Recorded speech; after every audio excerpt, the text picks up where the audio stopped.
In this lecture, we will discuss on the topic, anterior triangle of neck. The anterior triangle is divided into four smaller triangles: submental triangle, submandibular triangle, carotid triangle, muscular triangle. What is anterior triangle of neck? It is a large triangular region, located on the front of the neck, bordered by prominent anatomical landmarks. Boundaries of anterior triangle are: anterior boundary is on the midline of the neck, posterior border is on anterior border of the sternocleidomastoid muscle, superior border is on inferior border of the mandible, apex is on jugular notch of the sternum. The anterior triangle is divided into four smaller triangles by the digastric muscle and superior belly of a mohyoid.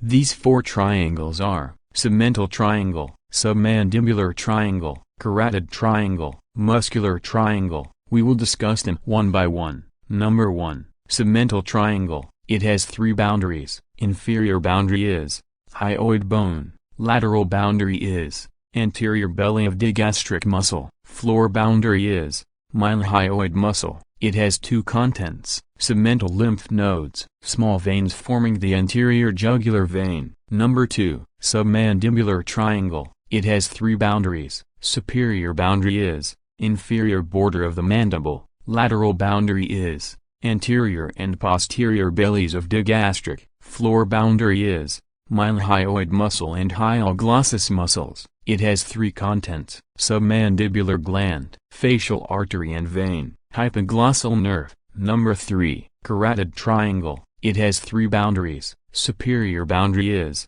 posterior belly of digastric. Anterior boundary is superior belly of a mohyoid. Posterior boundary is sternocleidomastoid. It has four contents: carotid sheath, that contains common carotid artery, internal jugular vein, and vagus nerve, external carotid artery and its branches, hypoglossal nerve, deep cervical lymph nodes. Number 4. Muscular triangle. It has three boundaries. Anterior boundary is midline of the neck. Inferior boundary is sternum. Superior boundary is superior belly of a mohyoid and sternocleidomastoid. It has three contents: infrahyoid muscles, thyroid gland, and parathyroid glands, larynx and trachea.